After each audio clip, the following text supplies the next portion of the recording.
Estamos de volta e olha só, gente, hoje o nosso quadro aqui da Unimed Costa Oeste, vamos conversar com a médica da dor, né, a doutora Carolina, Maria Carolina, né, Canejo. Ela está aqui para falar um pouquinho para a gente sobre os cuidados aí especiais que precisamos ter. Boa tarde, bem-vinda, Maria Carolina. Obrigada. Tava com saudade já aqui. Faz tempo, né? E hoje para falar de um assunto que eu sei que está incomodando muitos amigos aí, viu? Então Bastante. Hoje nós vamos explicar para eles sobre o que é essa famosa infiltração na coluna, que diz que é tirar com a mão as dores. O que seria isso? Tudo bem? Boa tarde, primeiro. Agradeço o convite mais uma vez, tá?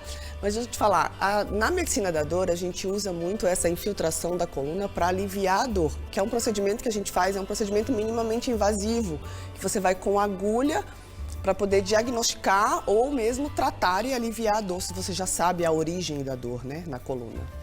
E assim, e como que funciona essa filtração? Porque a gente sabe que não é só para a coluna. Hoje o nosso assunto é a coluna, tudo. né? Mas outras dores também que você sente ali, você pode fazer através dessa infiltração. Mas como que funciona essa específica na coluna, doutora? Na coluna, a gente faz guiado, né? A medicina da dor, no caso meu, na minha especialidade, eu faço guiado. Ou eu faço guiado por radioscopia, ou eu faço guiado por ultrassom. E a gente faz com uma agulha. E aí eu vou localizar, ele vai me dar uma precisão de onde eu vou colocar essa agulha. Se a dor é de origem discogênica, se a dor é de origem facetária, se a dor eu vou fazer um bloqueio seletivo de raiz, que a gente fala que é uma dor ciática, que as pessoas falam assim, eu tenho uma hérnia, eu tenho uma dor que vai para a perna. E muitas vezes a dor não tem que ser necessariamente na coluna para a gente poder tratar. Às vezes tem pacientes que chegam para mim que tem uma dor específica na panturrilha e a gente vai dar o diagnóstico de que é de lá, da coluna. Então a gente vai fazer o bloqueio da inervação da coluna. Ou pacientes com dor oncológica, pacientes com dor visceral, que tem dor abdominal, também existem infiltrações que a gente faz na coluna para aliviar essa dor. Doutora, e assim, você comentou das facetas. O que são essas facetas da coluna? O que seria isso? As facetas são as articulações da coluna. Porque de uma vértebra e outra, quando você coloca, você tem o disco, né, da coluna, e as facetas são as articulações que unem, que também ajudam a dar estabilidade na coluna. E que ali também é causa de dor, muito comum. Inclusive a gente já falou sobre a coluna, essas facetas, então ela fica no meio daquele babaluzinho lá, que é o líquido que às vezes as pessoas perdem e sente a dor ali também. Então seria Sim. Isso aí junto? Não, são as articulações. Tanto é que pacientes mais magros a gente consegue até palpar. São dores muito pontuais, né? Quando é dor de origem facetária, ou às vezes pode irradiar, mas o mais comum, pacientes mais magros, a gente vai palpar a coluna do paciente, a gente sente essas facetas, as articulações. Doutora, e assim, quais os problemas na coluna que pode ser tratado com essa infiltração?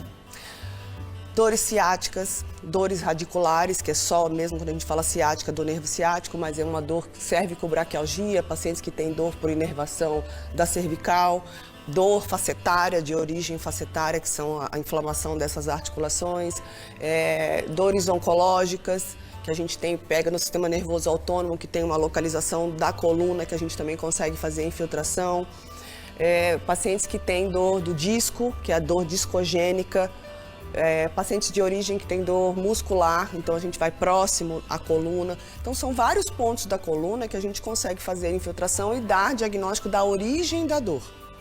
E doutor, e qual que seriam os maiores benefícios fazendo essa infiltração? É como eu falo muito para os meus pacientes, né? Dor crônica, ela não tem cura. Então a gente trata para você ter uma qualidade de vida. Então, quando a gente faz esse tipo de infiltração, na coluna, principalmente, que hoje é o que eu mais faço, né, trabalhar com coluna, a gente dá uma qualidade de vida para esse paciente e eu acelero a recuperação dele. Mas ele tem uma indicação de cirurgia? Sim, ele pode ter uma indicação de cirurgia.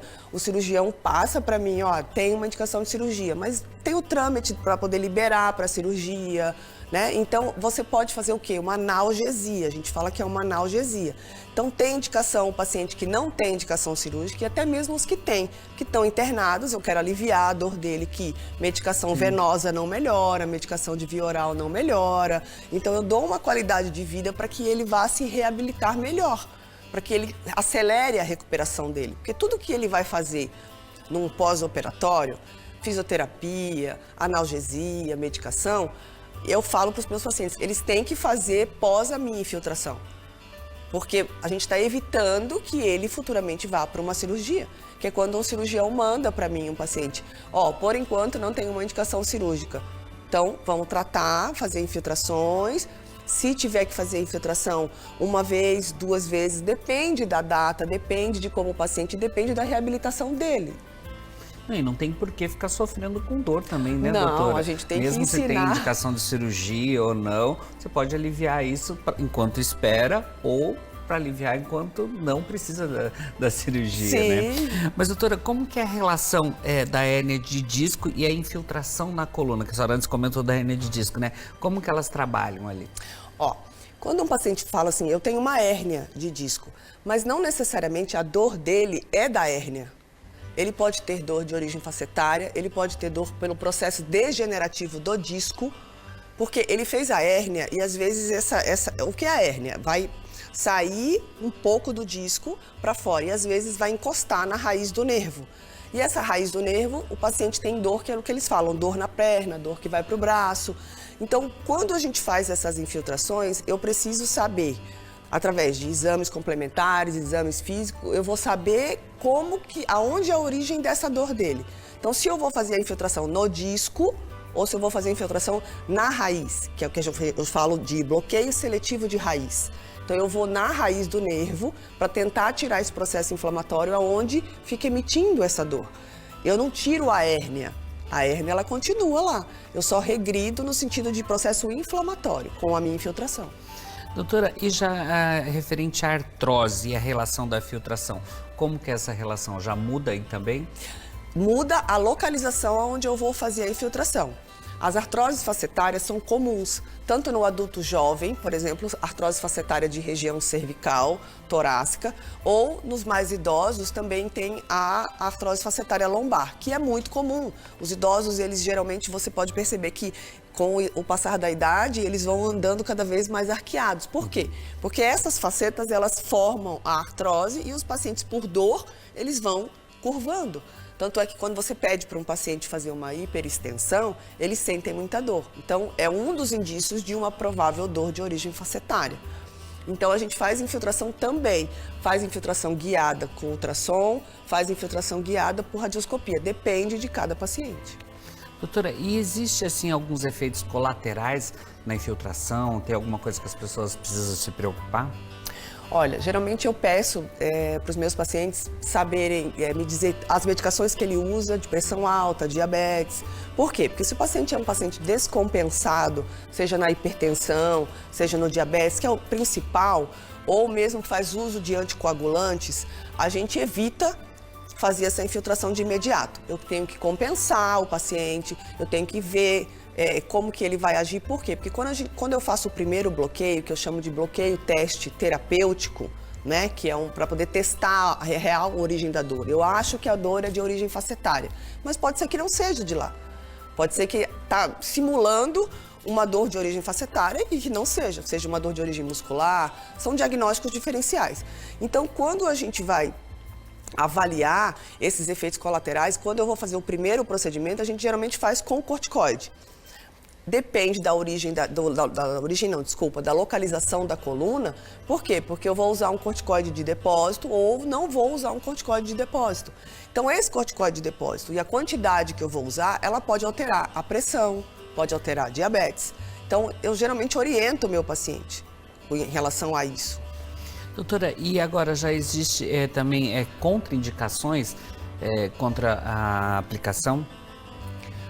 Olha, o que é uma contraindicação? Existem as contraindicações absolutas e relativas. Uma contraindicação absoluta que a gente fala, que até mesmo para um bloqueio anestésico, é a recusa do paciente. E se tiver uma infecção no local, o paciente está instável, o paciente tem uma infecção generalizada. É o que eu falei, o paciente tem o uso de anticoagulante, eu não tenho como colocar uma agulha e correr um risco de um sangramento. Eu tenho que esperar esse anticoagulante, tirar o anticoagulante dele, esperar para poder fazer um bloqueio com mais segurança para mim e para o paciente. Uma contraindicação relativa do meu paciente, é o que eu falei, do diabetes descompensado. Será que eu posso fazer? Será que eu não posso fazer? Isso depende de cada paciente. Depende muito de como o paciente vai reagir e o que ele quer. Porque às vezes o paciente ele prefere Não, eu quero tomar remédio por um tempo e depois fazer fisioterapia e depois fazer essa infiltração. Uns têm medo, porque eu explico. A infiltração, você vai para o hospital, você faz uma sedação, é como se fosse fazer, eu falo que é uma sedação como se fosse fazer uma endoscopia. Faz uma sedação, dorme, vai ter curativos de pontos de agulha a minha infiltração. Acordou, vai para casa, levanta, tem os critérios de alta do hospital e vai embora para casa. Dia seguinte, fisioterapia, vida normal. Então depende, às vezes o paciente, não, eu quero esperar, vamos tomar medicamento, vamos tomar. Existem pacientes que vêm para mim que já vêm atrás da infiltração, porque já tomou muitas vezes remédios, né? E não melhoraram.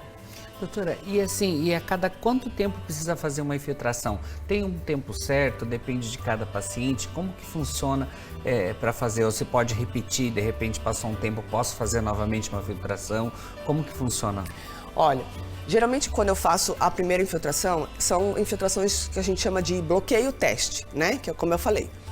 Fez esse bloqueio teste, o paciente aliviou o mais comum, que é uma dor radicular, que é uma dor do ciático.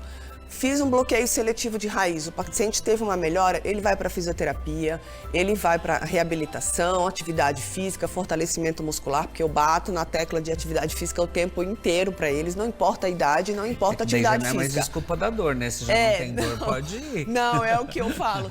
Fez atividade física. Quando eu brinco muito com eles, quando eu falo assim, ó, eu tiro sua dor, mas você vai me dar de volta atividade física, porque é o que eu preciso. Então, quando você vai fazer essas atividades físicas, mas não melhorou. Ótimo, 3 meses, 4 meses, depende da sua recuperação.